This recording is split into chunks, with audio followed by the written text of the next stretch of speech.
Allow me to address the issues para hindi po tayo malito.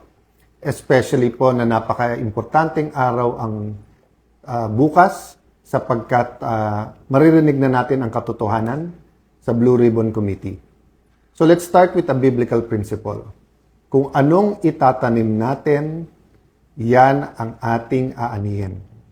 Mula sa ating pagkamusmos, di ba? Elementary pa lang, tinuturo sa atin yan. Kung anong ating itatanim, yan ating aanihin. Alala ko pa yung commercial nung 70s. Yung basurang tinapon mo, babalik din sa'yo. So yung commercial na yun, may nagtatapon ng basura, bumaha. Pumasok ulit sa bahay nila yung basura kasama yung baha. So ang flood control scam ay hindi nangyari by its own, by itself, no? Hindi to nangyari na aksidente lang, no? It was a combination of greed, opportunity, minds who put their minds together and said, kayang gawin to. We will not be able to stop corruption in our country until we know the truth, we know how to stop a problem, and we know how to reform. Repentance is part of that. Maniniwala ho ba kayo na ang mastermind ng pinakamalaking corruption scam sa buong history ng Pilipinas ay panay opposition ang gumawa? Napakagaling naman po pag members ng opposition ang gumawa under the nose of an administration na samantalang mahigit 2 taon na nangyayari. So, we started, the majority and as Senate President, we started diplomacy po talaga. Wanted to work together. Number 1 priority is the economy. Number 2 po, yung pong impeachment dahil accountability. Pero kasama po yung ating priority, yung mga flood control issues at iba pang mga scams na bigyan ng tugon. Nabigyan na ng tsansa ang grupo ni Senator Lacson at Senator Soto. Kasama dyan sila Senator Win. Alam naman natin lahat na kailangan ay 13. So let me state this. Malacanang backing the move of the senators today and the other groups backing them, they will say anything and do anything to bend the law and basically susunugin na yung ating konstitusyon. So when I said a while ago that I am still the Senate President, the legitimate, the legal, moral Senate President, it's not about me, it's not about the position. Anytime po, pwede po ako mag-resign, pwede kong ibigay ito sa iba kung may 13. This is about democracy. This is about an independent Senate. This is about fighting corruption. You cannot say you love democracy, but walang checks and balance. Hindi pwedeng sabihin you love democracy, pero pag mali yung numero, invento na lang po tayo. I don't know how much time I have. There's so much I want to tell the Filipino people. Some of it you might think is very productive. Some of it you will think it's my thoughts. But let me tell you this from the bottom of my heart. God loves the Philippines. Ulitin ko po ha. God loves the Philippines.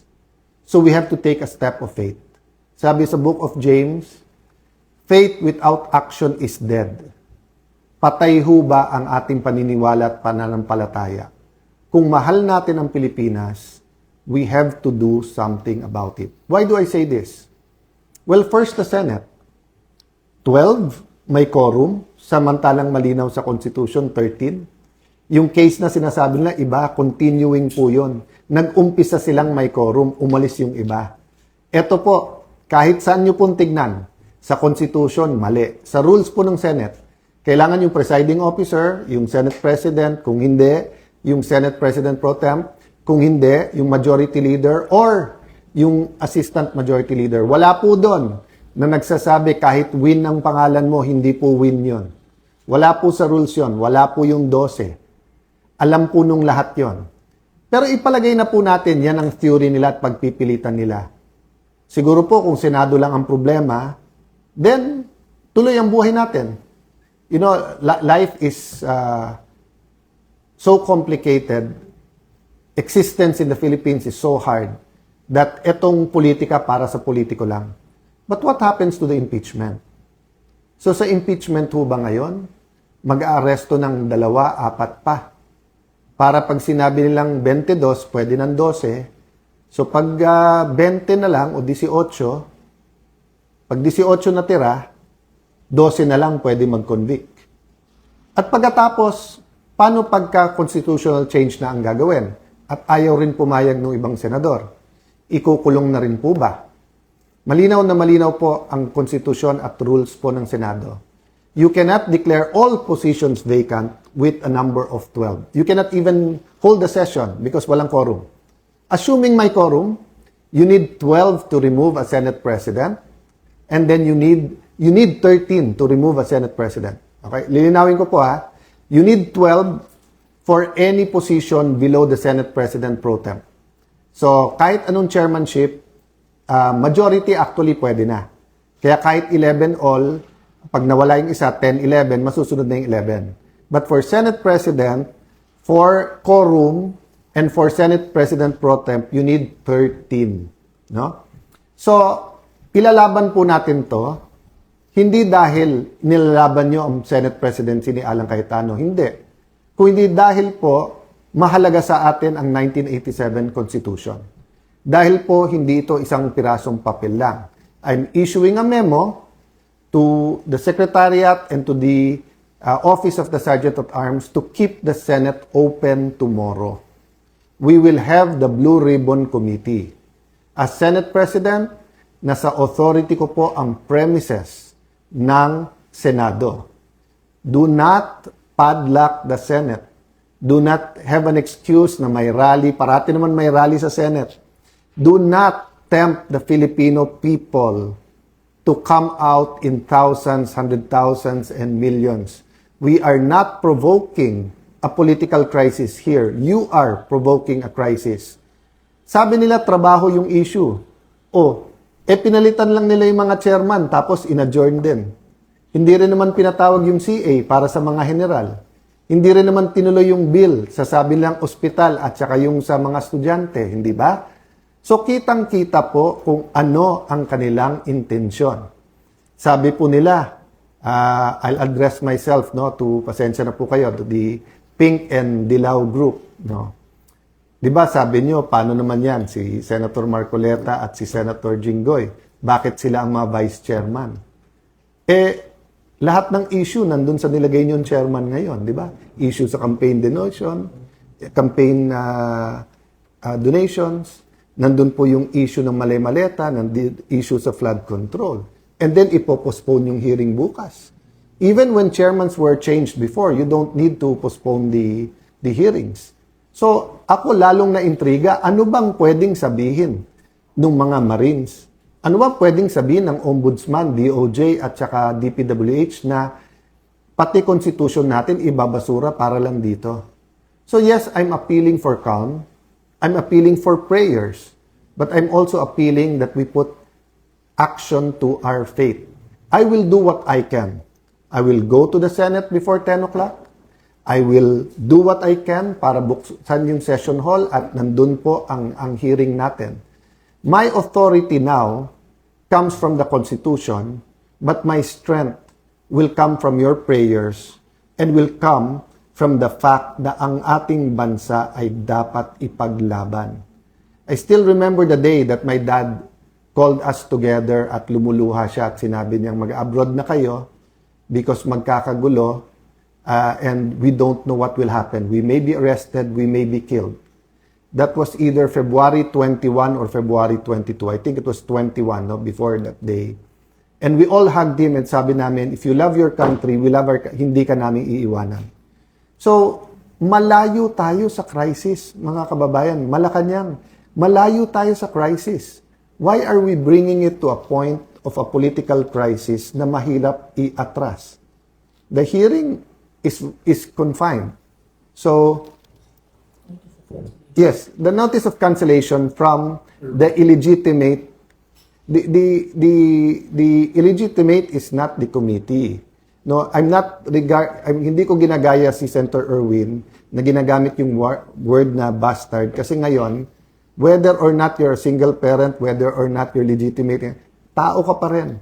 I'm talking illegitimate meaning hindi siya legal. Senator Erwin is not the legal chairperson of the Blue Ribbon Committee. Okay? Senator Pia Cayetano is the chairperson because there was no quorum, there was no session under the law that took place. Daming issue sa Supreme Court, yung unprogrammed funds, yung legality ng 2025 budget. Ang dami pong issue sa Supreme Court. Again, ulitin ko po. Ang pinakamalaking problema ng ating kababayan ngayon ay presyo. Presyo, trabaho at kita. Dadagdagan pa ba natin? You have manufactured a crisis since May 11 by saying magulo kami. Then you come up with this solution. One day today, papunta sa SONA, when we were going to produce our economic plan, our plan against corruption, the hearings, and then the impeachment. So, I will rest my case there. As I told you, there's a lot of things I want to say, but if we love our country, pray for our country. If we love the Senate, I'm addressing myself sa mga empleyado ng Senate, I don't care yung mga binubulong sa akin dyan na, you know, over the years, eto mga appointee ni Senator Drilon, eto mga appointee ni Senator Soto, etc. I believe that all of you love the Senate. So it's time to speak up, to tell your bosses, whether sila yung nasa majority or minority, we won't stand for this because there's no difference of padlocking the Senate during martial law sa ginagawa ngayon na pinupunit, binubura, binabasura, sinusunog ang ating Philippine Constitution. Again po Alan Cayetano is not the issue here. My Senate presidency is not an issue there. I told you from the start, I'm the walking dead. Walking dead as Senate President. Ano ibig sabihin? Anytime yung hatol na tanggalin sa akin. But ang problema po, ine-escalate nila. So I really hope po that this is not about the impeachment, this is not about changing the Constitution. Nakakapagtaka po, no? Yung pagka-execute, biglang sasabihin na ng House of Representatives na kinikilala si Senator Win, sinasabi na ng Malacanang. Diba? I mean, guys, res ipsa loquitur. Diba? I won't elaborate. Kayo na I won't use the words to describe what's coming now. Why? Because you are as intelligent as I am. You are as patriotic as I am. The question lang is, what are we going to do about it? Pray for us. Pray for Senator Marcoleta.